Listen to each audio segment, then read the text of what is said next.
27-dekabr. Uyga hamma shoshilgan. Yangi yilga ketishni hamma xohlab. Ey, hamkasblar, ertalabda bir-birimizga yangi yilni shu yerda kutamizmi deb yotibmiz. Kecha 26-dekabr soat obeddan keyingi 16:00da kelib qo'shilganmiz kollegaga. To'g'risi kelganimizda 9 kilometr edi. Biz bir 4 kilometr yurdik. Hali bir 5 kilometr kollega oldimizda turibdi. Xudo xolasa bugun o'tib ketsak agar shu obeddan keyingi to'rgacha bir sutkada o'tib ketgan bo'lamiz. Bizdan oldin ketganlar 1,5 sutkada o'tdik deydi. O'ta sekin, har doimgidan sekin ishlayapti. Hamma ana turganlar, qora ko'zlar, Shopir akalar, Shopir ukalar hammamiz qalban birgamiz. Sababi tirikchilik. Shopirchilik kasbi oson kasb bo'lmay qoldi. O'ta qiyin kasblardan va o'ta xavfli kasblardan bo'lib qoldi desam ham adashmayman, bu meni shaxsiy fikrim.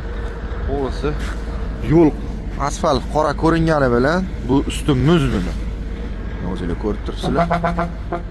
Sherida mashinasini olib kelyapmiz. Qora ko'zni berib yuborganmiz Gollandiyaga. Xudo xolasa tentdamiz.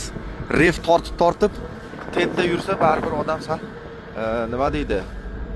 Boshqacha bo'ladi. Nimaganki, endi tentni yoni shamolda boshqada o'ynab, ochilib nima qilib ketmasmikin degan xayolda yurasizda, baribir xohlaysizmi, xohlamaysizmi. Sovuq o'ziga yarasha bo'lib turibdi. Bitta bir 10 darajadan sal yuqoriroq hozir ko'ramiz. Sovuqlar necha bo'layotganini.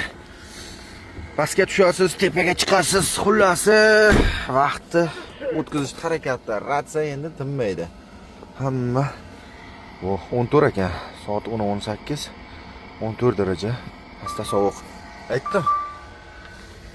Sovuq sezilarli darajadadir. Kechqurun 15-16 gradus bo'ldi.